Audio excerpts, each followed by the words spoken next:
thank you all for joining us. There's also a question and answer section portion also. If there's questions that are put in there, I'll check that as well. And why don't we get started, Trevor? Great. Yeah, so I realized I didn't do an introduction slide for myself in the slide presentation I'm about to bring up, but I'm Trevor Miller. I've been working professionally with Ibogaine since 2012. I was able to legally work with it in Canada, where I am from, but Health Canada changed the regulatory status of that in 2017. So long story shorter, I ended up in Tijuana because there was a veterans group, Vets Incorporated, that was providing Ibogaine therapy, and they were looking for a new Ibogaine provider. We hooked up with them, and now 3.5 years later, Ambio Life Services is a thing, and we're treating approximately 100 people per month now. And I'll explain a little bit more about what we're doing here. So in this presentation, Trevor, you know what I just want to say for the people that it seems like the chat is not enabled for some reason. I'm trying to change it, but in the meantime, people can put questions and they have into the question and answer section. Perfect. Okay. All right. All right. Slides move here. Yeah, so in this quick presentation I'll give a bit of historical context on psychedelics themselves. I'll speak about Iboga specifically and the Bwiti tradition that it came from. I'll speak about Ibogaine and our programs here, and then we'll open it up to questions. And Gary, of course, you can jump in at any point. So psychedelic, the word itself has a lot of baggage. What does the word actually mean? Well, psyche means first in the Oxford English Dictionary, it means the soul. Second, it means the mind. And delic comes from the Greek delos, which means to make manifest. So psychedelic actually means mind or soul manifesting. And that little poem down there, to fathom hell or soar angelic, just take a pinch of psychedelic. That was a little poem that Humphrey Osmond made when he coined this term. Humphrey Osmond was an English doctor that was actually working in Canada, in Weyburn, Saskatchewan. There was a big psychedelic research center there in the late 50s, early 60s.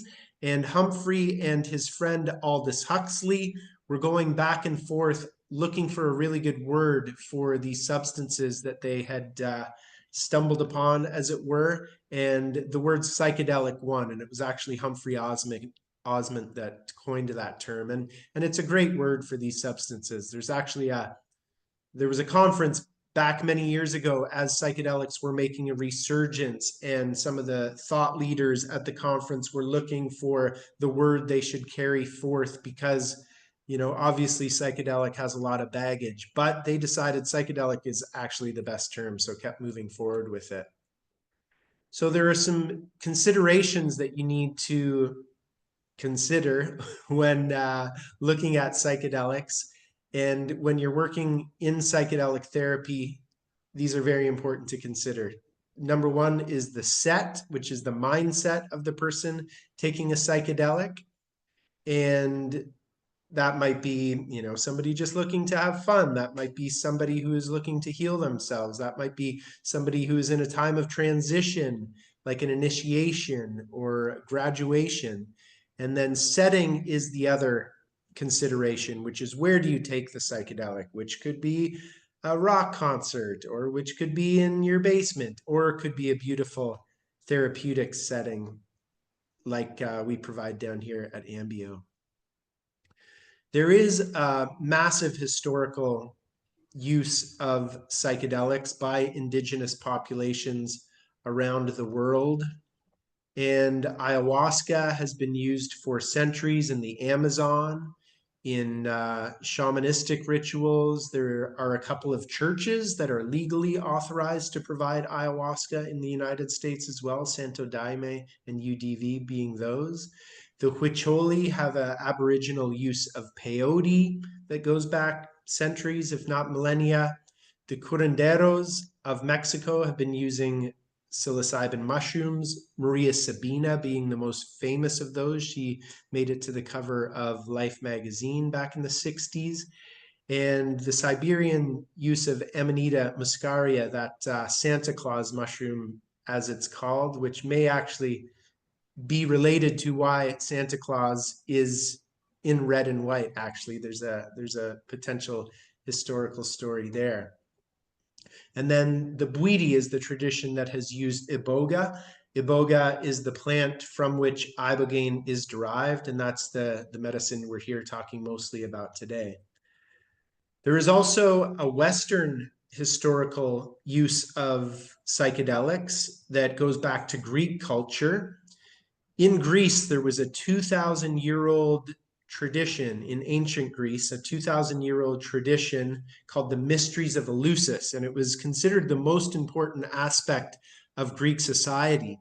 And every Greek citizen had to travel to Eleusis at some point in their life and experience the mysteries. And it is now proven that the potion that was taken at the Mysteries of Eleusis was called the kykeon, and the kykeon contained an ergot alkaloid. Ergot is a fungus, and it's actually where LSD is derived from. So there was this psychedelic ritual tied to Greek culture, and it was kind of like Fight Club. You couldn't speak about it, you couldn't talk about it, you couldn't write about it, but everybody had to go through it. And I find it interesting that so many of the structures that we have in our society today, whether it's education, whether it's democracy as we know it, there are different ways of governance. They grew up out of and were inspired by this ancient Greek culture. But when the Romans conquered Greece, this ceremony, this psychedelic ceremony, was extinguished. So they kept kind of the rigid structures, but they didn't take the most important part of Greek culture, which was this psychedelic experience. And I think the world would be a lot different today, potentially, if that had have been maintained as a part of our culture. So Western culture does have that psychedelic history as well. But the important part here is that psychedelics in history were all pro-social. They were used in healing. They were used in celebration of transitions, connecting to culture and family, exploring spirituality. So it is really only recently that psychedelics have been considered antisocial at all. And there has been pro-social use in modern Western times as well. I mentioned Aldous Huxley already. He was the author who wrote Brave New World, is probably his most famous work, his dystopian novel. There's also a utopian novel. His last book that he wrote was called The Island, and it was his utopian vision of existence, and it included a psychedelic experience as well. He wrote the book The Doors of Perception after a mescaline experience, and Humphrey Osmond, who I mentioned already, he gave him that mescaline experience, and the band The Doors actually got their name from The Doors of Perception. And this Erica Dick is a Canadian historian. She has researched quite a bit about the Western use in the 1950s, late 50s, early 60s, as I mentioned, in Weyburn, Saskatchewan. They did a lot of research with LSD and found it incredibly helpful. This is a meta study of some of the old LSD studies. This is around alcoholism, and the bottom line there, a single dose of LSD in the context of various alcoholism treatment programs is associated with a decrease in alcohol misuse. I believe in Weyburn, Saskatchewan, they treated 756 people for alcoholism, and they had more than a 56% success rate. So that kind of blows modern addiction statistics out of the water. In fact, modern addiction treatment statistics. Like AA, for example. And in fact, Bill W., who is the founder of AA, later in his life, he wanted LSD added as one of the 12 steps, probably step 0, which would help, as it says here, cynical alcoholics achieve a spiritual awakening. Why was Trevor, LSD banned? Sorry, Gary. yeah, Trevor, like one of the Natasha had a question. In what ways have psychedelics been considered antisocial? Like what?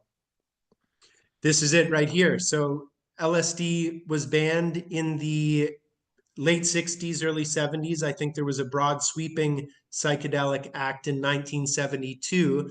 But for the first time in history, they were labeled antisocial. I've got a picture of Timothy Leary there, his famous saying, turn on, tune in, drop out. That threatened, the powers that were in power at the time. It was associated with American youth refusing to fight in Vietnam. It was associated with all the other cultural change that was happening in the 60s. And yeah, Nixon, it was the Nixon administration. They also wanted to use psychedelics. They wanted to go after specific groups, namely the hippies and the African American culture at the time. And you can't outlaw a specific culture, but you can outlaw the drugs and the substances that they use. So that makes it kind of easier to go after the people they want to go after. There was a piece in the New York Times not too long ago, and somebody from the Nixon administration, that actually was specifically what they were doing, is they were going after the counterculture, and they knew they could do that by making the substances that they use illegal. Some of the propaganda from back then: girl gives birth to a frog, doctors blame LSD, LSD fed ape rapes TV actress. So yeah, the war on drugs was a very effective propaganda campaign around these substances in particular. Are there other times in history when science was banned? Yeah. In the 1600s, the telescope was banned, and anything saying that the Earth was not the center of the universe was banned. And this type of science was banned for more than 100 years. Thankfully, the science around psychedelics was not banned quite that long. This is Stan Groff. He is an early LSD researcher. LSD is to the study of the mind what the telescope is to astronomy and the microscope is to biology. And then in the early 2000s, the science started again. It took a while for the word to get out. I believe it was Johns Hopkins University was in the early 2000s the first academic institution to be allowed to research psychedelics again. They started with psilocybin, and now we're in a period called the psychedelic renaissance. So hallucinogens have doctors tuning in again. This is the New York Times. How psychedelic drugs can help patients face death. This is the Johns Hopkins study, is what they're referring to here. It was a psilocybin study to help terminal cancer patients overcome end of life anxiety. So that was kind of the window that they used, is these are terminal patients anyway. Let's give them a chance to hopefully end their end of life anxiety. New York Times again, can mushrooms treat depression? Canadian newspaper, psychedelic drugs may be helpful in treating addiction, anxiety, and PTSD. And this is a short list now of all the academic institutions that have been studying psychedelics. And I'll speak of a Stanford study that we were a part of down here at Ambio as well fairly soon. So there is I mentioned at the top of the presentation, the psychedelic mindset, the set. So when we're working with people, we recognize that there is a very big and broad spectrum that people come to psychedelics with. You're either really still kind of caught up in the propaganda on how negative these substances are, or maybe you're a veteran that's been attracted to psychedelics for its potential to heal. We work with so many veterans. And then, of course, there's the hippies, and we see a shaman down here below handing over some ayahuasca. So it is a broad spectrum.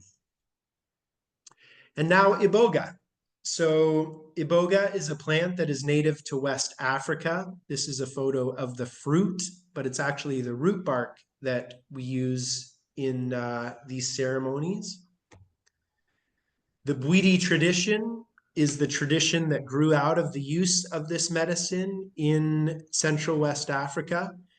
And they will say that the pygmies, the pygmy tribe, brought those people who became the Bwitis, they brought them knowledge of this medicine. And the story is that I've heard a porcupine, I've heard a raccoon were eating the root bark of this plant, and a hunter killed this animal, ate this animal, and experienced these psychedelic effects from the plant. And they took the story to the chief, and the chief discovered that it was actually the second layer of root bark from this plant that has psychoactive effects. And the Bwiti tradition grew up around the use of this medicine. The Bwiti would say that they're not a religion, they're not even a spiritual tradition necessarily. They say that Bwiti is the study of life. And there's some beautiful photos of the Bwiti tradition. This is the plant itself in its different forms. So the root bark there on the top left, if you went to the jungles of Africa and were initiated into the Bwiti tradition, you would consume copious amounts of this root bark. And it's got a very bitter taste. You have to take quite a bit of it. It's very intimidating prospect to me. I've had small amounts of the root bark, and I'm actually set to go to Africa hopefully this year, and that's the scariest part of Africa to me, is just consuming all that root bark. But you can take that root bark, you can refine it once using a mild acidic solution, and then you're left with iboga total alkaloid. That's the brown powder on the bottom left there. That is another way of consuming the medicine. It gets rid of a lot of the pulp that's tied to the root bark itself. And there's a taxonomy of the plant in the middle there. The plant next to the taxonomy on the right is actually a plant called Vocanga africana, and it contains a alkaloid that can be easily converted to pure ibogaine. So there is now a sustainability issue with iboga. Since the Western world has discovered it, there's a lot of poaching. The prices of it has gone up. It takes 7 years for a plant to mature before it can be used. So there is a wonderful organization on the ground in Africa called Blessings of the Forest, and they are doing what they can to protect the iboga plant. They managed to have it so that all exports of iboga were banned from Gabon. That was probably 6 or 7 years ago now. And now it has come to the point where Gabon has issued the first export license for sustainable iboga. There's a gentleman who grew a plantation of iboga in Gabon. The medicine's harvested from there, and it's actually medicine that is Nagoya compliant. The Nagoya protocol is a protocol that has been developed by the UN, which allows for profit sharing, allows for information sharing back to the indigenous users of these plant medicines. And it's actually my business partner, Jonathan Dickinson. He is the first and only person to have been given an export license from this beautiful wood from Gabon itself. There's an article in National Geographic about that you can find. In the meantime, there is this plant called Vocanga africana, which does not have sustainability issues. And that's the medicine that we have been using for more than a decade now. Me personally and my business partners as well. So it's ibogaine from a sustainable source. So that's what we use right now in Africa, because while Jonathan has been granted that export license, the medicine making process, there have been a couple of batches so far, but we don't have a big supply of that quite yet. Trevor, can you just clarify for people the difference between, I think you did, but iboga and ibogaine, since the words are confusing? Yeah, it's basically, iboga is the plant itself. The plant is called Tabernanthe iboga. And if you went to the jungle, that's what you would consume, is copious amounts of that root bark. And then you can refine it once to the total alkaloid. The total alkaloid contains the ibogaine molecule as well as the other dozen or so alkaloids that are contained within that. And the convenience of that is it can be put into a pill form. And then you can refine that one more time, and then you're left with just the pure ibogaine molecule. So that's ibogaine HCl, and that is what is used generally in treatments in the Western world, is just pure ibogaine. So that's what we use here at Ambio, is pure ibogaine, which is basically, you could look at it as sugar cane versus brown sugar versus white sugar, kind of in a crude way of looking at it. That's kind of what's happening. So ibogaine would be the white sugar version of the root bark. So ibogaine was really discovered by the Western world and made popular in the Western world by this gentleman here, Howard Lotsof. In 1962, he was a resident of New York City. He was addicted to heroin, and he had a chemist buddy who knew that Howard was into trying different substances. And he said, "Hey, I have this stuff called ibogaine. You should give it a shot." Nobody really knows how this chemist guy got this ibogaine, and it's really, serendipitous that a guy like Howard was given it. So he one afternoon took this ibogaine, had no idea what he was getting into, went on this fantastic psychedelic journey, came out the other end and said, "Wow, that was intense. I'm not sure I'll ever do that again." But he also realized, wait a second, I haven't wanted heroin the whole time I've been on this, nor do I want it now. So that's when its anti-addictive properties were discovered. And for anyone that might not know, heroin and other opioids, they're not only psychologically addictive, but they're physically addictive. If you have been consuming opioids for some time and you just stop, you go into tremendous pain of withdrawals. But what Howard realized is after taking ibogaine, he didn't experience any withdrawals. So Howard really became a champion for this medicine. He started the Global Ibogaine Therapy Alliance. That's a second version of the clinical guidelines on the right there. It was actually my business partner, Jonathan, is the lead author on those clinical guidelines, the second version. And I'm actually the model on the front there with the eye mask on. That's me in a treatment center I was running in Vancouver when they came up to take some stock photos. But those clinical guidelines are still out there. They're compared to what we know now, they're fairly basic, but it gives what you need generally to provide a safe ibogaine treatment in those guidelines. Mm-hmm. And Ambio Life Sciences was formed when Jonathan, Jose, and I came together. This veterans group was keen to work with me. Jonathan was a fellow Canadian. He ran the first ibogaine conference that I went to in 2012. He is the lead author on the clinical guidelines I just showed. And I was working with him on another project. I happened to mention that there was this veterans group that was keen to work with me. He called me back a week later with Jose. Jose is a paramedic. He had an ibogaine clinic running in the Tijuana area of Baja California in Mexico. And they said, "Why don't you move to Mexico, Trevor? We have all the medical equipment required. We have the medical staff who understands the medicine. We could find a house. We could dedicate it to working with veterans." And that's what we did. I came here about 3.5 years ago, July 2021.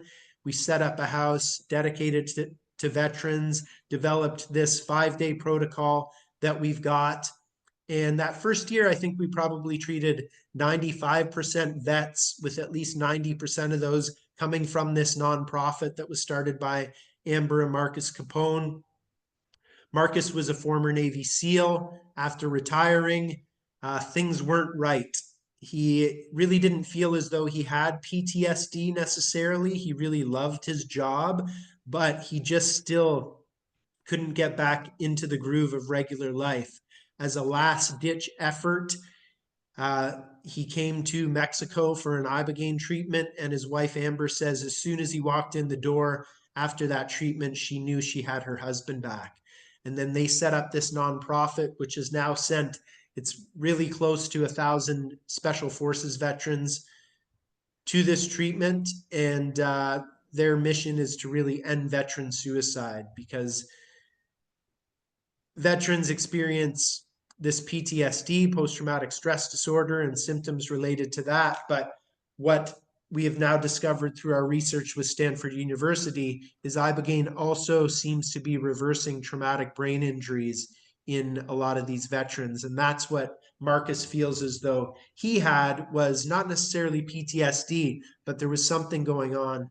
And they link it to a traumatic brain injury. 20 years of firing 50 caliber weapons. He was a breacher, so he was in a blast radius all the time of blowing doors open.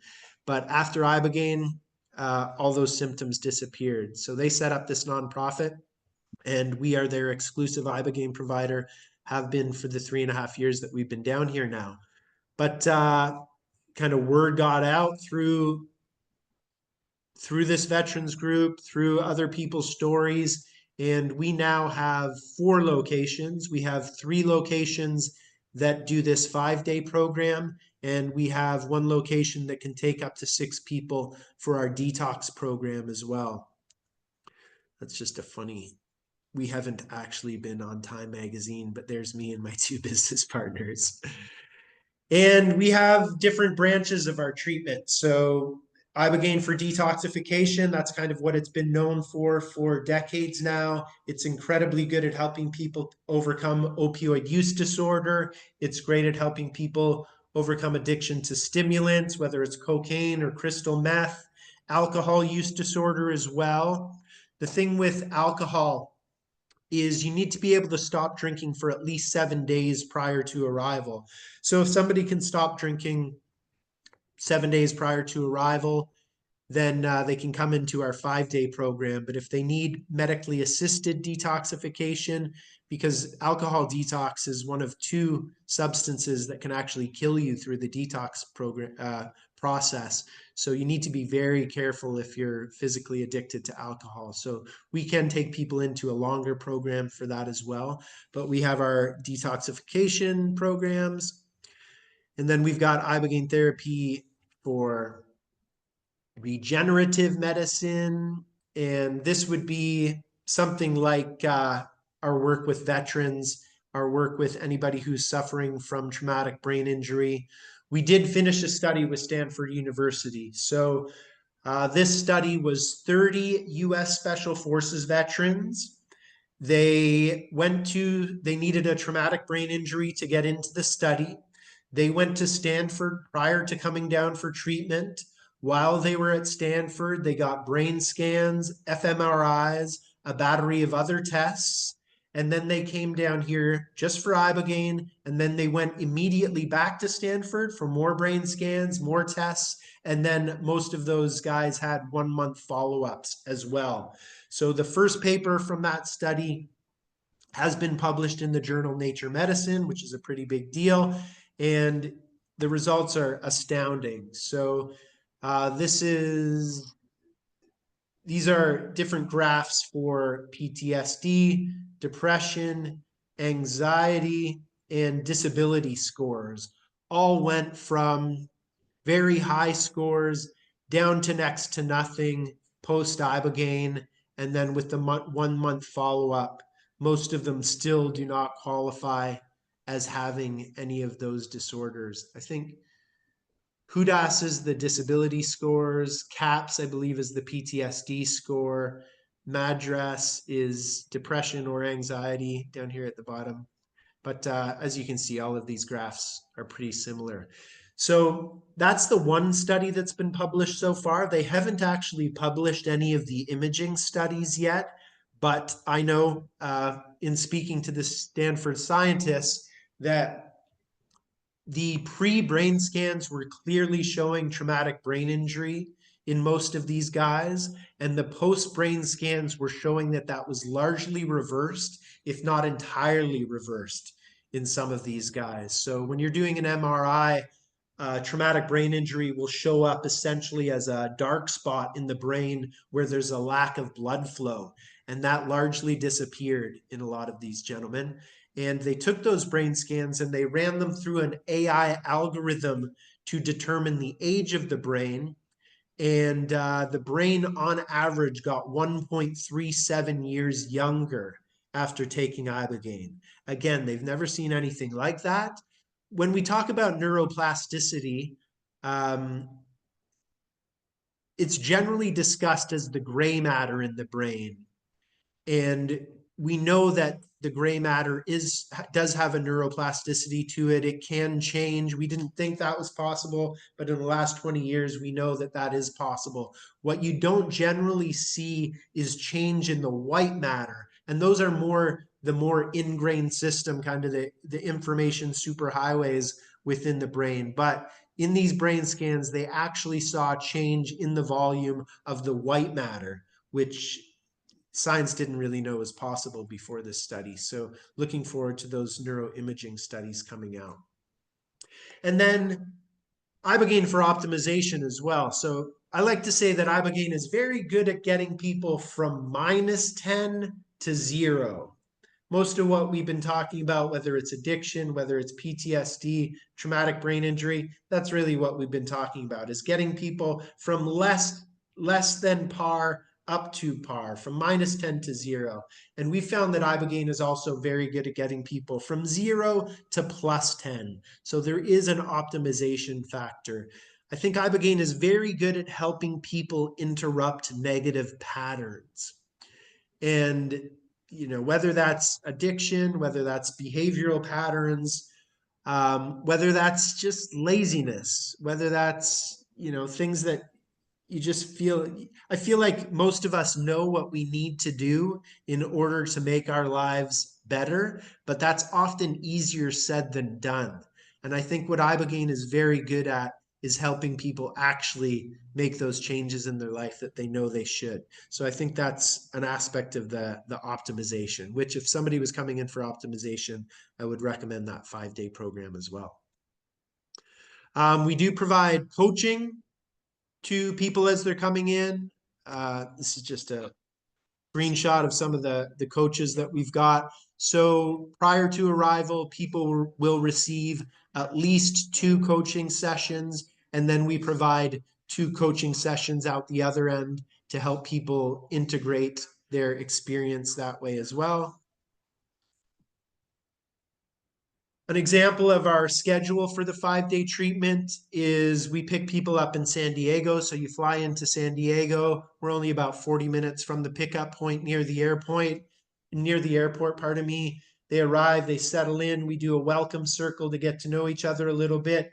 Moving into lunch, I think if Ambio has become famous for anything, it's actually our food. The food is really incredible. So we feed everybody really well while they're here. After that, we do EKGs and a medical intake. So there is a potential cardiac risk with Ibogaine. So we do ask people to get an EKG done prior to arrival, or ECG prior to arrival, send the results to us. And then we do one upon arrival as well. And then while people take Ibogaine, they are hooked up to the heart monitor through that process as well. We do a traditional Mexican sweat lodge. That's the Temazcal there at 2 o'clock. Dinner, rehydration, high V's upon returning, rest. The next morning, there's blood work first thing in the morning, followed by breakfast, followed by breath work. Breath is like this untapped ally that it's very good to get reacquainted with prior to doing something like Ibogaine. Another preparation circle, open time into massages and one-on-one prep in the afternoon. Then we'll do a fire circle at about 8 o'clock into Ibogaine. And then Ibogaine, the experience itself, has been called oniric. Oniric means as related to dreams. So some people, probably the majority of people, do experience some kind of visionary phase through the Ibogaine experience. It's almost like a lucid dream.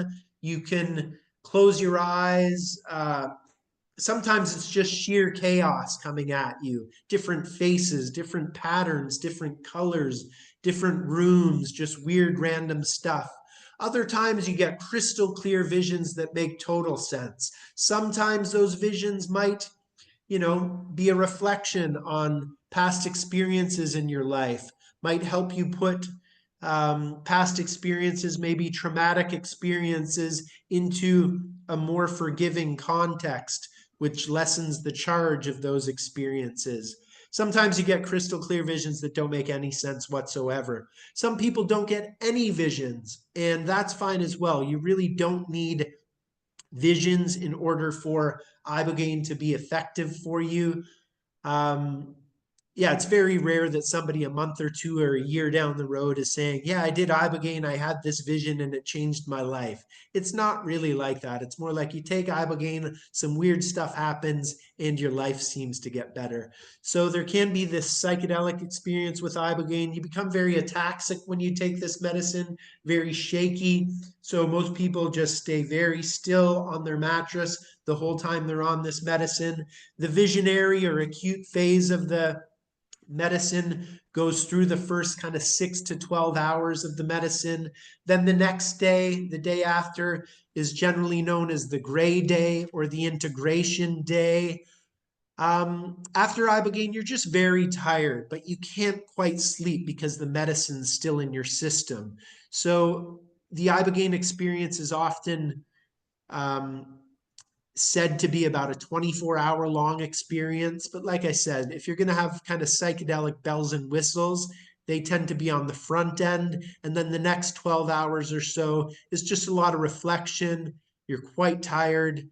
You don't have much energy for anything. We do rehydration IVs that next morning into breakfast if they feel like eating. And then it's just a long day of rest. We have a wonderful Reiki practitioner who comes in. Reiki, for those of you that don't know, is kind of like a touchless energetic massage that people find super helpful after Ibogaine. So a lot of rest that next day. And then the next morning, breakfast, um, yoga and meditation. That really helps people get back into their bodies. We do another group circle to help integrate the Ibogaine experience and prepare people for the 5-MeO DMT experience. 5-MeO DMT is another substance we work with that has been found over the years, works very well with Ibogaine. It is a compound that is derived from the Sonoran desert toad. We use a synthetic version of it. It's vaporized. It is a very short experience, yet very intense and profoundly beautiful in most cases, and really helps people, uh, again, kind of come back. I like to say that Ibogaine sandblasts you and 5-MeO DMT nicely polishes you from there. So that's a part of our 5-day program. And the last night people are with us, we eat some tacos because, hey, you're in Mexico. That documentary is a great one if you want to check it out. It's about Ibogaine and Iboga. It's called Dosed documentary, dosedmovie.com if you want to check that out. And then the fees for our program, the detox program, anywhere from 7 to 21 days. That's the price points there. The 5-day program, $7,850. And then Gary can talk about what we're going to be doing down here at Ambio with him involved, and that's the price point for that. There is a new movie coming out called In Waves and War. It features Ambio, and it features these 3 former Navy SEALs and their journeys with Ibogaine, healing with Ibogaine. This movie is going to be a very big deal. It should be coming out on streaming services. We're not sure which one yet, but hopefully by the end of the summer is the latest thing that I've heard. We do have a podcast for Ambio, which you can check out. And I think that's all I've got, Gary. So I can just shut down the presentation here and open it up to any questions or Yeah, conversation with you. I want to talk a little about my experience with Ibogaine, both as individual and as a clinician in taking clients there. But I first want to give people a chance who ask questions that maybe we can answer them. So maybe I'll read them to you if that's all right, Trevor. Great. All right. Yeah. And if people have more questions, just put them in the question answer or the chat. Um, t- Someone asked here of, actually, let me start at the top. How can facilitators continue to stay up to date on Ibogaine best practices and updated safety protocols? Yeah, I think you have to get involved with some Ibogaine clinic. We have trained doctors in the past, and ultimately, I think moving forward, we would like to do more of that. Mhm. But we've only got so much bandwidth. I think really the best go-to still is that Ibogaine manual that I spoke about there. That's easily available on the internet. Mhm. And yeah, I wish I had a better answer. There's really, two or three Ibogaine clinics out there that are working at any kind of volume and kind of the level of medical acuity that you would want to see in something like this. And I don't think any of us are doing any broad scale trainings at this point. I wish there was a better answer, but you could reach out and be on a list, as it were, for when Okay. we're able to do more of that. Reach out to you, Trevor. Yeah, Trevor Yeah. at ambio.life. Yeah, I think it's a good question based on something that kind of you mentioned, but I think some of the people who are on this may know already, but Ibogaine uh, isn't as commonly used as a lot of other psychedelics, right? Like, so in America, certain psychedelics are legal now. Ketamine in certain states, psilocybin, people may use them in a therapeutic but illegal way, or other types. And it's not that hard to find either people using them, people facilitating them in trainings and stuff like that, legal and illegally. But Ibogaine isn't as common. In fact, the question I get the most when, and I don't know if you get this, Trevor, but when I have talked to people about Ibogaine, the first question I get, it's not really a question, but they really say, "Oh, you mean ayahuasca?" Yeah. That's usually the first thing that's said. I'm like, no, that's not what I mean. Yeah. And so it's not as known, and it's also it's not administered or used in whatever format as frequent as almost any other psychedelic. So I think that's probably connects to why it's not as easy for facilitators to either get a training in it or to have, to be able to study protocols and best practices as they evolve. Yeah, it's classically the kind of the dark horse of the psychedelic world. I got involved working with it. I was looking at ways to help Vancouver's downtown east side. And I don't know, just serendipity and Providence led me to some conversations about Ibogaine. I was familiar with Iboga, had never really put two and two together as a potential to help Vancouver. But once I did, kind of the floodgates open, people started reaching out. I gave it to a couple people in 2009. I saw very quickly I did not know what I was doing. Thankfully, I didn't hurt anyone. And then I was invited to Ibogaine conference in Vancouver in 2012.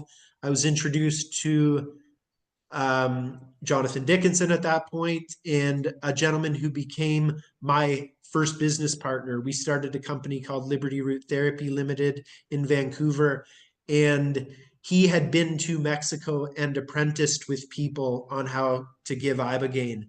And we started, there was obviously a need for it in Vancouver. We set up our business, and we just started giving it to people. And when I look back at what we're doing now compared to what we were doing back then, it's frightening. Just the level of information we have garnered over the years on how to do this properly. It's night and day difference compared to what we were doing back in the day. And again, thankfully, nobody got hurt, and we saw a lot of beautiful transformations. But yeah, I think as Ibogaine is kind of coming out of the shadows, there are now a bunch of initiatives stateside to try and make Ibogaine available. I think as it's developed as a pharmaceutical drug, that's ultimately the training that's going to come out of that. That's ultimately going to be the path forward in the next, hopefully, 5 to 10 years. So along this line, could you explain, because I think one person, Natasha, had the question, but other people might be wondering too, like, how is ibogaine different both in the experience and also what it does than other more common psychedelics like ayahuasca, psilocybin, MDMA, ketamine, San Pedro, or other kinds? Yeah, there's a bunch of different angles you could take there. I think for one, a lot of psychedelics, the experience might be described as a non-dualistic type experience. So it's kind of you melting into the oneness of everything. Those that have taken certain psychedelics will know what I'm talking about. Ibogaine isn't really like that. It seems to be more of a dualistic type experience, meaning it's like regular life. It's you and it's everything else. It's you and it's the visions you're having. It's you and the sounds you might be hearing. It's got an auditory hallucination factor to it sometimes. It's you and it's the bucket you might be throwing up into. It's you and you're wobbling to the bathroom. You might close your eyes and have these fantastic visions happening, but it's more like you're seeing them on a screen. There's a you and there's the screen. If I tapped your shoulder and said, "Here, have a sip of water," you know exactly what you were, where you were and what you were doing. So I think Ibogaine can be daunting in the length of time that it is, this long experience. But for me, it's less scary than taking other psychedelics because there's it's really you and it's everything else. It's like we're used to. I just Ibogaine, want to say, Trevor, that the word that helped me with that was dual awareness. Like when I took it, I had an awareness of what was going on in my mind from the Ibogaine, but I also knew what was going on in the room around me. And for me, yes, I also learned like if I stretched my legs or I moved my hands, it was able to like reduce the effects. So I didn't feel a sense of out of control. Like some of the other psychedelics, if a person takes them, like you were saying, like you don't have a dual awareness. You just are lost in the experience of the psychedelic. yeah. I would say that, iboga is a root. It comes from the earth.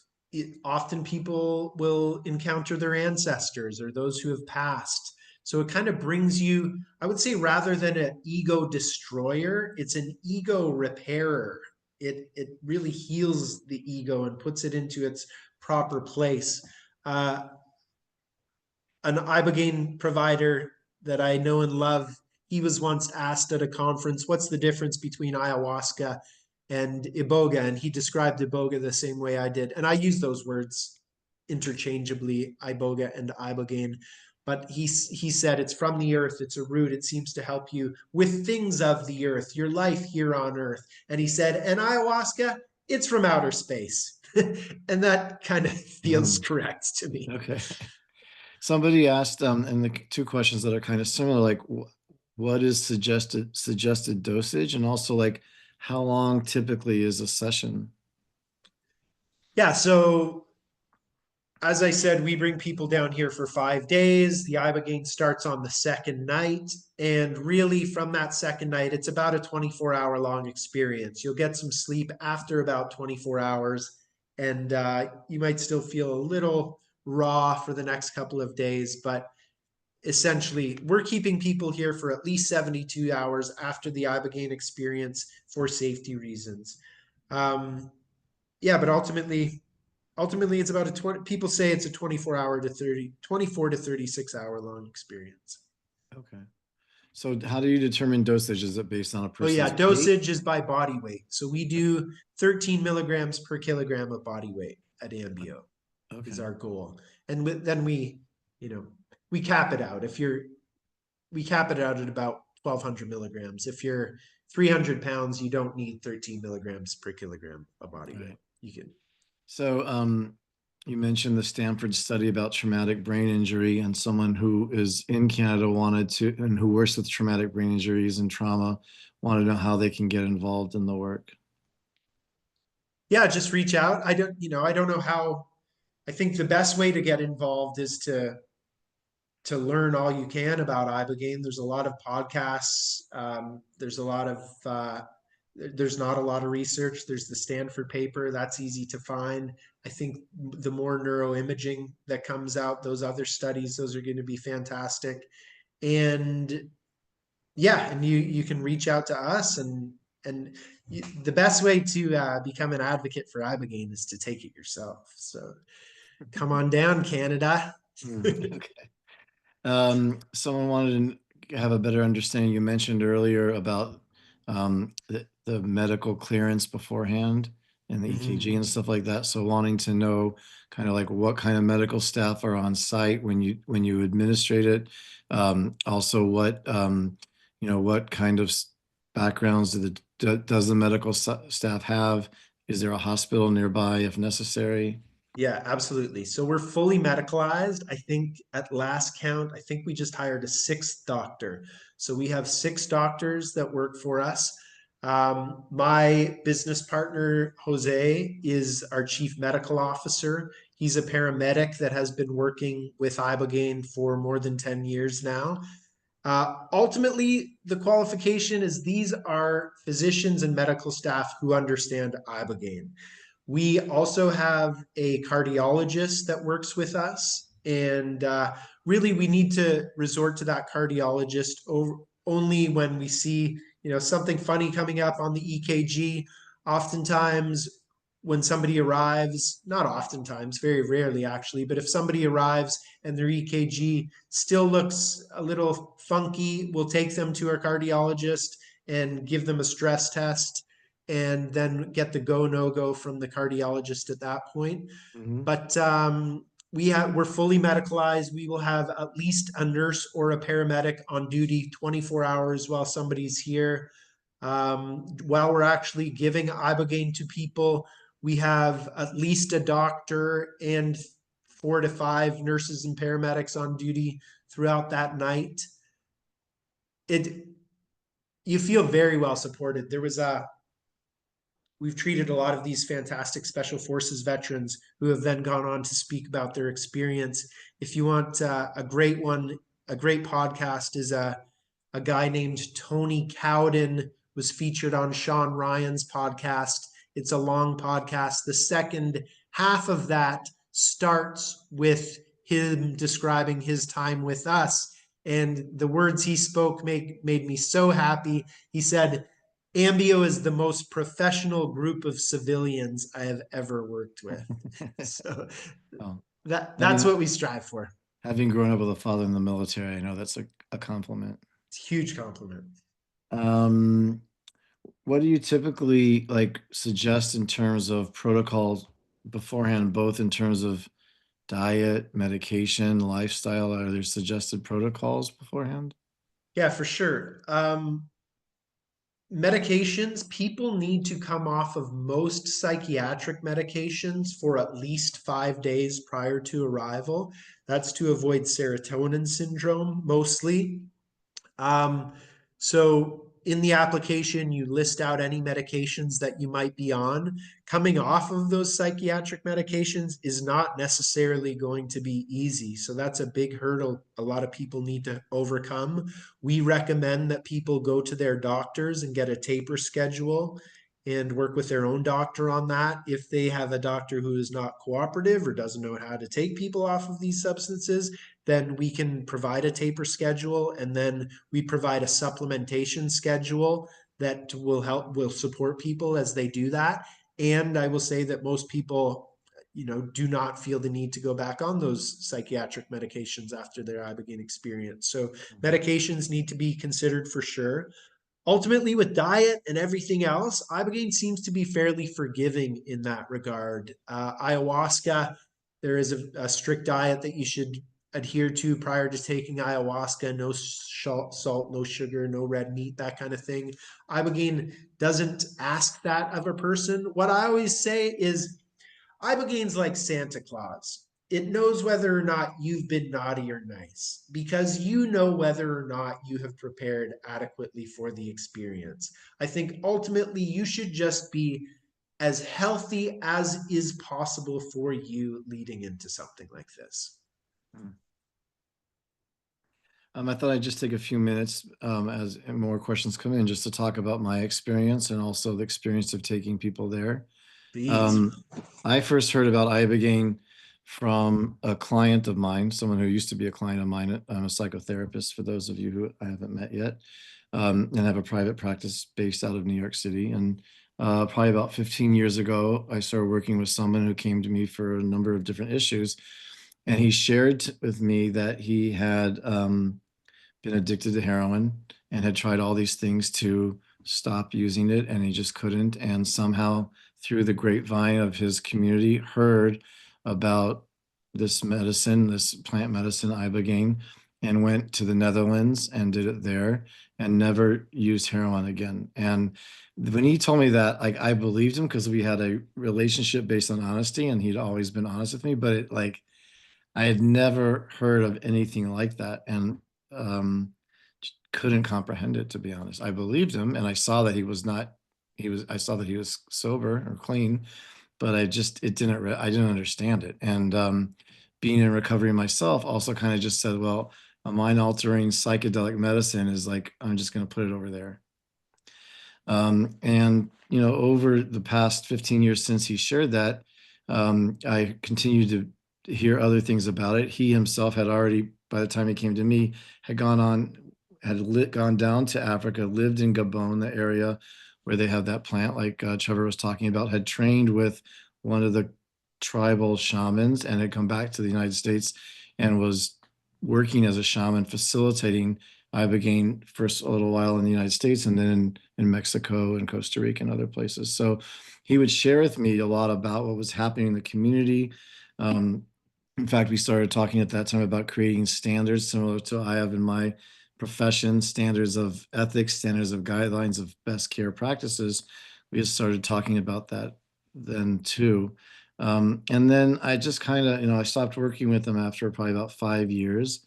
I've stayed in touch and know how he's doing, but it kind of dropped off my radar. And then it kind of popped back on my radar a couple of years ago when it just in a number of different ways, like different information, different people mentioning it. And it was just kind of odd how it kept kind of popping up. And on my own personal side, I was reaching a point where I just kind of felt like here I have been doing therapy for a very long time, longer than usually I recommend to most people to have to do therapy. I've been in recovery for a very long time, but still didn't feel right. Didn't feel like I thought I should be feeling with all the work I was doing. And like a lot of work, I don't mean that in an egotistical way, but just putting in a lot of time and effort and heart and money sometimes for therapy into it, but not feeling just as okay as I wanted to feel. Um, and then like two different people just randomly the same time, literally within a week, suggested to me to try Ibogaine. And I was like, okay, fine. Because I reached a point at that it was just the right timing for me where I felt open and willing to try something that was different, to feel the way I wanted to feel. I felt like the way um I didn't feel okay. I felt like I had this thing stuck in my throat, upper chest, like wanting a really good tear-jerky movie to cry that would dislodge it, like feelings, but um it wasn't working. And so I did a little research on it, but for me, once I kind of decided to do it, I just surrendered to the process. I actually reached out first to Ambio, I think to you, Trevor, and was scheduled to go there. The week I was going to go, you guys decided, not that week of, but 6 months ahead of time or 3, 4 months ahead of time, you decided to close for that week to give the staff off. Oh So I shoot, couldn't go Christmas. yeah, I couldn't go that Pesky week. Yeah, Christmas. yeah, yeah. So I looked at another place, and in Costa Rica that felt right for me, and it didn't. They wouldn't take me because I have a slight heart arrhythmia, like I has a different beat every a couple times a minute. And so I asked him, does that mean that I can't do Ibogaine at all? Or he's like, it means we don't have a medical staff here and I don't want to administer it to someone who has any possible issue, but ask other places. So I reached out to another place and went there and had what for me was probably the most profound healing and spiritual experience I ever had. And shortly after leaving that experience, and having that noticed by people when I came home too, like you described, I forgot her name, but his Marcus's wife saying as soon as you walked in the room, Amber, yeah. I had the same experience, not walking, but talking. So within an hour that my family could feel just the energy felt different from me. Um, and, uh, and still does. But I, shortly after my personal experience with Ibogaine, I the Stanford study came out, and I was reading it, and when it went and described the PTSD symptoms of the veterans who were in the study, it was a study about, like Trevor mentioned, of vets who had traumatic brain injury, anxiety, depression, and PTSD symptoms. The PTSD symptoms are the same as a lot of my clients, like hypervigilance, like, really worried about something, anxiety, hypoarousal, like shutting down at times, dissociation, um, difficulty sleeping, irritability, fear of danger, and things like that. So it really resonated, especially one of the particular subsets of groups that my practice works a lot with is men or women who have gone through what's called betrayal trauma, where their intimate, their partner or their significant other has had a hidden life, usually a hidden sexual life, and has betrayed them. And the impact of not both the betrayal, but also finding out that everything they believed about their relationship and the identity of being in that relationship wasn't true, it had very similar symptoms.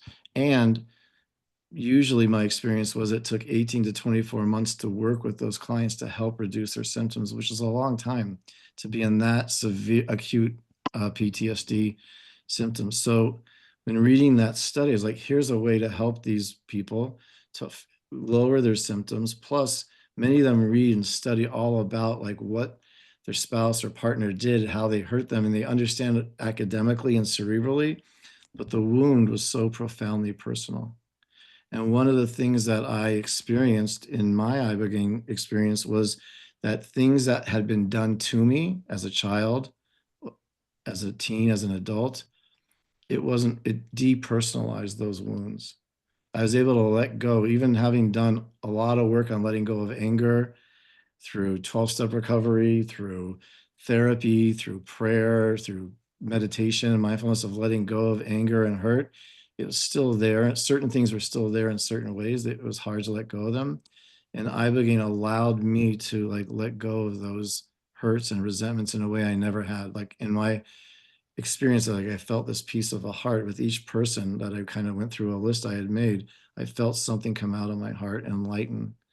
Um, and so for these men and women who've gone through betrayal trauma, where they understand their partner's like therapeutic issue, but their wound is so personal. Like, why didn't you choose me? Why did you choose another person, let's say, to have an affair with or to have sex with? Or why did you choose all these other people? What was wrong with me? And if they ever have any not enoughness, which who doesn't have that in some level, Mhm. they have a pre-existing not enoughness, it just hits that wound. So I felt like if Ibogaine can depersonalize that piece for them, it can really accelerate their healing process. So I marketed to clients in our practice and elsewhere a trip to do Ibogaine for betrayed partners. And I think I've said to you, Trevor, I think it was a smart clinical decision. It was the wrong business decision because most of them said, "This sounds amazing. Take my husband or take my Oh, partner." Right? Like if this is so healing, like if you can fix them, then I'll feel better. They didn't put themselves first, but there was still enough that did want to do it, and I took them, and they were referred by their therapist, and they were the first group I took. It was actually all women, that group, and they had just a remarkable experience. It was really moving. I mean, the things that they said, things like, "I came because of betrayal, and I've learned that I'll never let myself betray myself again or let anyone else betray me again." And what we wow. saw was like they were preoccupied, like what to do about my relationship or how do I get out of this pain that nothing I do, sleeping, drinking, eating, getting busy, focusing on kids, focusing on other things, I can't get a break. It went below their betrayal, which was so consuming, below trauma, below childhood trauma, to connect them to this person that they were and their value of themselves. So it took away that depersonalization. It was really remarkable, I have to say. Like it's there's a few types of therapies that I've seen that like even if I've done it myself, I don't really think it works. And Yeah. every time I see it, it confirms that it works. So those women, it was remarkable. With them also, I'll just say, and you mentioned this too about your food, the sense of one thing I didn't anticipate, these were women they were mothers. They were so used to caretaking, having a place to be taken care of, was so powerful for them. It was part of Yeah. their healing experience. Like being cooked for was part of their healing experience. A few months later, I took a group of men who had a range of issues, ranging from also men who had been betrayed. A couple of them had betrayal trauma from their partners. Others had, histories of trauma in childhood, ranging from abandonment to other types of abuse or neglect, to in their adult lives. Some of them had, like, problematic sexual behaviors or sexual addiction. And for them also, it was a very powerful experience. It was very different. The men and women's trips were very different. But for them, the thing that surprised me, but made sense afterwards, was what really mattered to them was having a group experience with other people, that they went through it together. And it Nice. made sense because so many men, as we all know, don't have a good support system. They're isolated. They're either focused on work, they're focused on their family. There's a lot of loneliness for many men, and that's my practice deals with in general. In terms of intimacy, it's one of the issues we address. But having a group to go through it with was so powerful for them. And we would, like, have group therapy every day in the afternoon, sitting in the pool. It wasn't the most conventional, but that's where they wanted to have it. It felt right. So we just did it there. And there's an opportunity to talk. And um, so some of the things that really stood out to me with both groups, and for me, it's been a learning process too. And like you mentioned, for you, your learning process with it, Trevor, is that um, like any intense experience that somebody has, whether it's something like Ibogaine, whether somebody would go to an inpatient addiction or mental health facility, the intense experience is only as good as the aftercare. It's only as good, in the psychedelic world, they call it integration, right? Like we all have, whether it's through, these intense spiritual, therapeutic experiences, a retreat someone might go on. It's really about, what do I do to sustain all the things that I learned or discovered on this intense experience. So with both groups, what we had done in the past is had a group therapy session for 3 weeks in advance, in addition to the coaching provided by Ambio. We also would provide group therapy with a therapist for 3 weeks, so the group could meet each other, start to form some connections, answer all the nervous questions that were there, which were there. But then afterwards, also to keep the connections alive, and make sure that people are following through on whatever they needed for their own support, is we would have 3 weeks of group therapy. Going forward, like, I saw that that was helpful. It's not enough. It wasn't enough. So now we're making the group afterwards for 3 months, once a week for 3 months, to really create community. Because as we know, I'm sure all of you know, right? People heal so much more in community than alone. And coming back from an experience like Ambio doing Ibogaine, you can't really talk about it in your office. You can't really Right. talk about it to other friends, even other friends who've done other psychedelics. They don't understand it. So sometimes there's this, wow, I had this amazing experience, but I don't know how to convey it, and I don't know how to connect and talk to other people who had it. So we want to try to keep a community and a space for people who've done it to be able to follow through with their group that they went, the cohort that they went, or other people also. And also as a way for us to connect. Like, if somebody decides, for me, one of the things I took away from my experience was I need to slow down. Right. Well, who's going to remind me of that when I forget it? Because you forget it, it's easy to forget it. Yeah. So having people who know me in my support system allowed me to share that with them. Here's the ways I'm going to slow down. I'm going to take time each morning for meditation. I'm going to, do this. I'm going to do that. I'm going to only work this amount. And then having, like, a community where we can talk about that. How's it going? Well, this week was kind of rough. Oh, this week was really great. And so it's really important, whether someone does a program with Ambio and with us, or wherever you do it. If you do some type of Ibogaine experience, I really just want to stress, make sure that you have really good support afterwards. And many programs will talk about having a coach or having this, and it's really good, but really set yourself up, because the more support you have post, I think, you'll have the experience you have will last much, much longer. And the changes, you have the time to really integrate them so they become part of who you are and part of your life. Absolutely. That's beautiful. So what do you think is your kind of ideal person to come into these groups that you're hosting down here? Yeah, that's a great question. So we have two dates already scheduled with you, as you know, like you put it on your last slide. One in a month, next in March, and then again in June. And uh, initially, I thought they would kind of be this combination of like either people who have gone through, who've been like not, doing work on themselves, if trying to feel better, which I think, who's not trying to feel better? We all, whether in a healthier way or a less healthy way, we're all just wanting to feel better. That's kind of my opinion, but and feel okay in our own skin. But someone who has been really wanted to try to feel better and has explored different things and has wanted to, whether in a traditional way or not traditional way, and isn't yet where they're at, and someone who is willing to probably have a higher tolerance for risk, because to go to a foreign country and to try something that isn't going to be, that isn't done in America does require a certain element of risk and trust. Um, and answer any questions that people feel nervous about that. But I think, you know, whatever the cause was of that feeling not okay, whatever way it manifests for somebody, whether it's through childhood trauma, uh, whether it's in a specific event or ongoing, let's say neglect or ongoing type of, relational trauma, which is mostly what we deal with, whether it's some type of active addiction, whether it's some type of current trauma like betrayal trauma.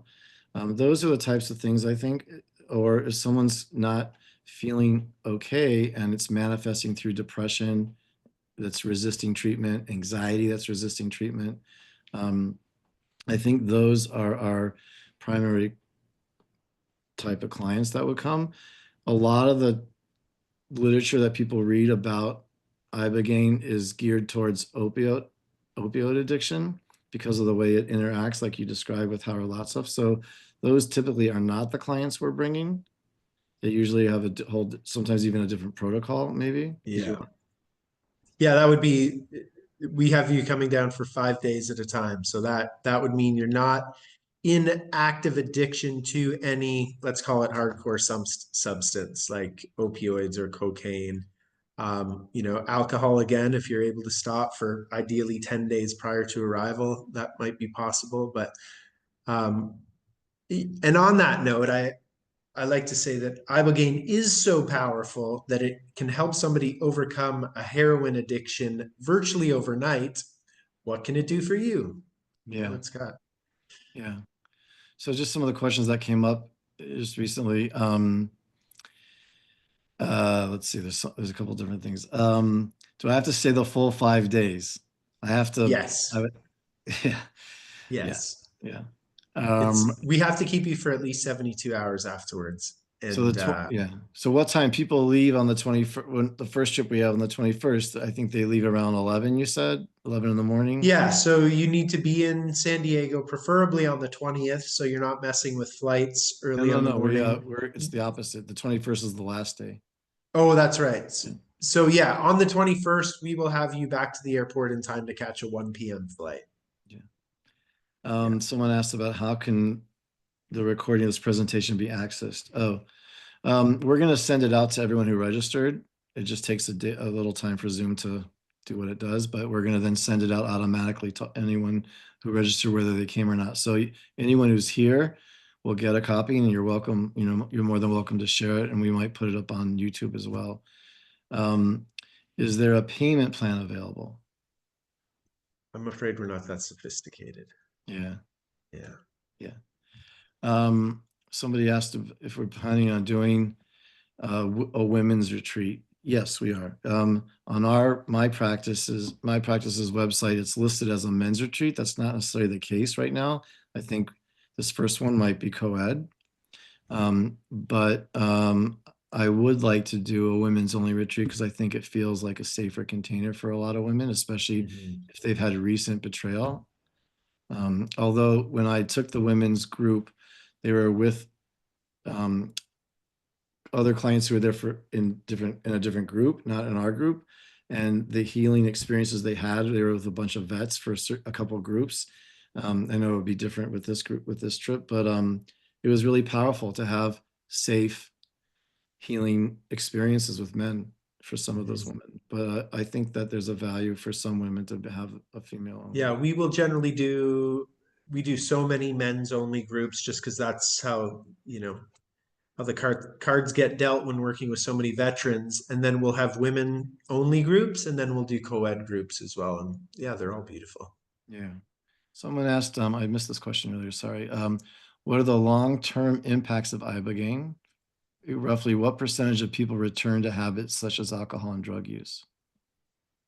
Um, Anecdotally, Ibogaine seems to have a 40 to 60% success rate long term with, again, hardcore drug use.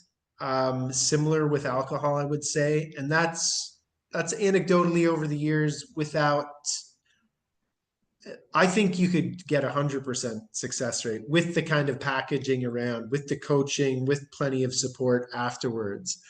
Um, Overall, what I like to say that sometimes people come down, they take Ibogaine, they feel like they've made a 180-degree course change. Wow, life's awesome. I want to get out there. Everything's fantastic. Then they get home. The whole world didn't take Ibogaine with them. Stuff still happens.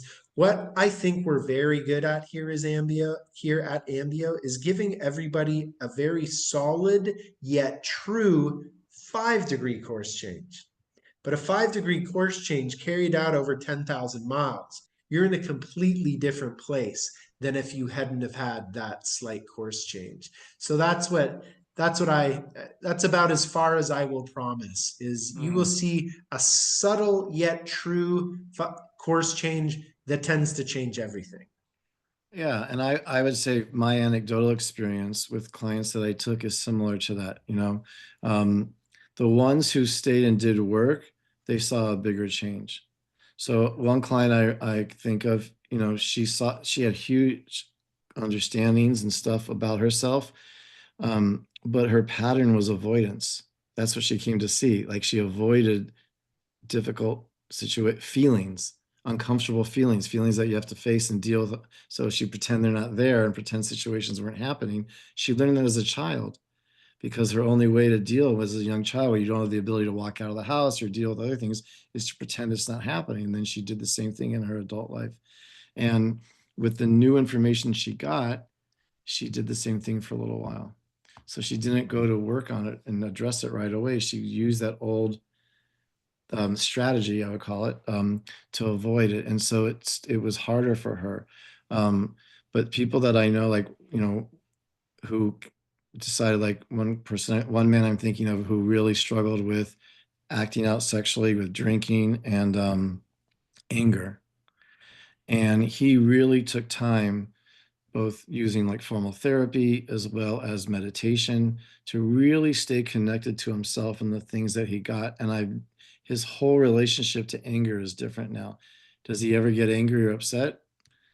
Yeah, he does. But Yeah. he's not walking around like I used to talk to him, like from 0 to 10, he would be at his average was a 7 daily. So one thing would happen, he'd be at a 10. His average now is like at a 3. And so when something happens, he's at a 6. So that's a long-term change that he's still really benefiting from because he's really implemented trying to stay connected to that thing that he learned. Nice. Elizabeth asked, would you recommend for a couple to not attend the same group, or is there a potential additional healing? I'll let you answer first, but I want to answer it also. My rule of thumb for that is if you are trying to save your marriage, do not come and take Ibogaine together. Like if you're hanging by a thread, but if you then you should each come individually, do your own thing. But if you are a couple who generally gets along great, there's not going to be any bickering that makes the rest of the room uncomfortable, then sure, we've had a lot of couples come through and it's been nice. Interesting. All right. Yeah. I would have said no. I've had a couple. I had one couple want to do it together, and I really just tried to dissuade them and they had conflict.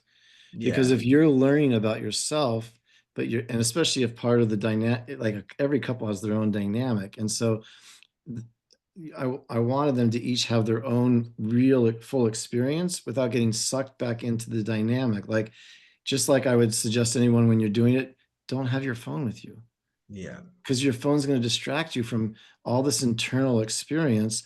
If a couple is like, we're going to call them a mesh or whatever you want to call them, but they're always bouncing off each other, then they're Yeah. going to maybe move away from it. But Yeah. if they're not having that, it's interesting to hear that Yeah, nuance. we encourage people to not come as a couple, but if they're really bound and disturbed, we had a couple last week. It was a beautiful thing to witness. Mm, They fell, re-fell madly in love with each other. It was awesome. He mm, thought she was the problem. He realized while he was here, he was the problem, and it was awesome. mm. Well, I'll just say in my experience when I was there for myself, and I didn't have the phone for several days, and the staff lets the family know, just also so people know, like families kept abreast of how the person's doing the whole time, so they're not worrying and kept in touch. And it's not like jail where you don't have access to a phone. If you need your phone, you can use your phone. But after a day or two after I had done my Ibogaine treatment, I texted this long text home how I had the most amazing spiritual experience. It was really unbelievable. I don't even know how to explain it. Da da da. And I got back a text like, "I'm so glad our toilet's broken." Yeah, Because that's what they were dealing with exactly. at Yeah, my yeah, yeah. house.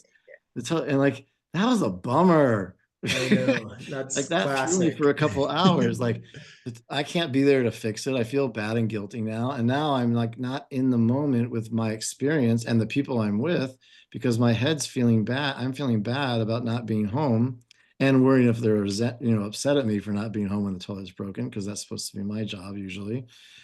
So like, yeah, you want That to try that to I will use that as an example from now on. That's classic. That's exactly what we say is you'll feel like $1 million. You want to tell everybody about it, and then they're like, yeah, you forgot to take the garbage out before you left. Right. And just brings you back down. Yeah. Drunk dialing is another thing. Before we were more adamant about asking people to give their phones, they'll Uh, call people in the middle of it. Man, we learned the hard way a couple of times yeah. there for sure. So somebody had asked when the next retreat is. So we have a retreat March 17th. It's 5 people. We're taking 5 people. We're having 2 therapists probably come. And I would just want to say something about that also, is like part of what we're trying to do. And I don't want to take away at all from the staff at Ambio at all, because they're wonderful. But we're trying to offer what the Ambio offers and a little more by having therapists there to be able to process with their clients. We already will know them ahead of time by having either an individual session or in 3 weeks a group. So it's being able to know what the things each person wants to work on and then process with them, and then coming back to the US or wherever someone might be returning to, maybe Canada or elsewhere, and being able to continue that process. So we have one trip planned from Monday, March 17th to that Friday, March 21st, Friday morning, and then another trip, I think it was said June 10th as well. Tuesday, June Tuesday, 10th June for 10th. Yeah. 5 days. Yeah. Yeah. Leaving the Saturday. Yeah. So I think we answered, Trevor, unless let me just scroll back.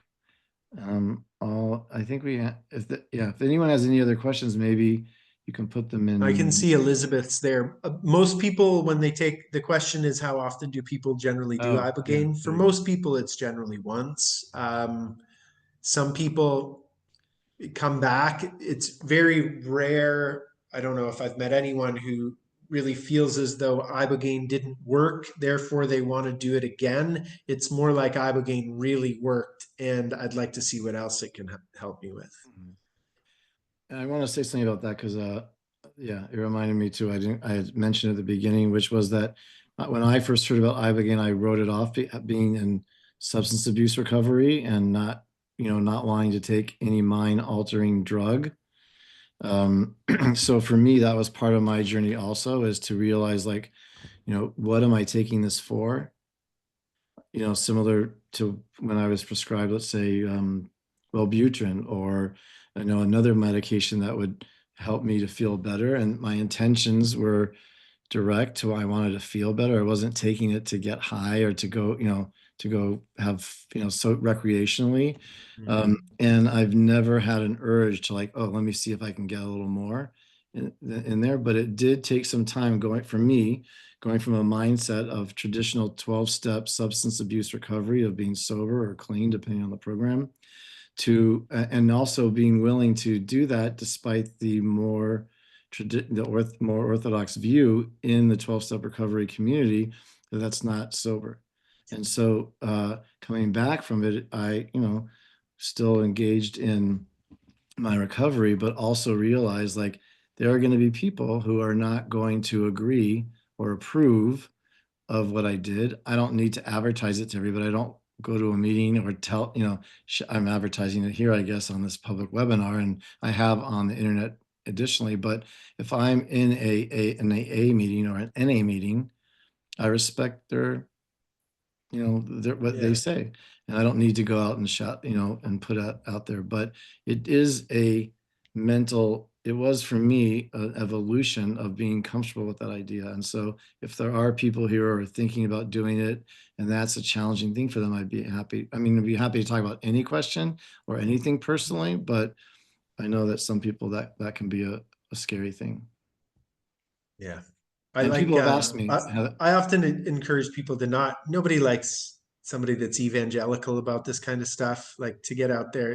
You feel like shouting it from the rooftops, but that's probably not the best plan. One of my favorite quotes is Thoreau, I think, said, "Who you are speaks so loudly I cannot hear what you're saying."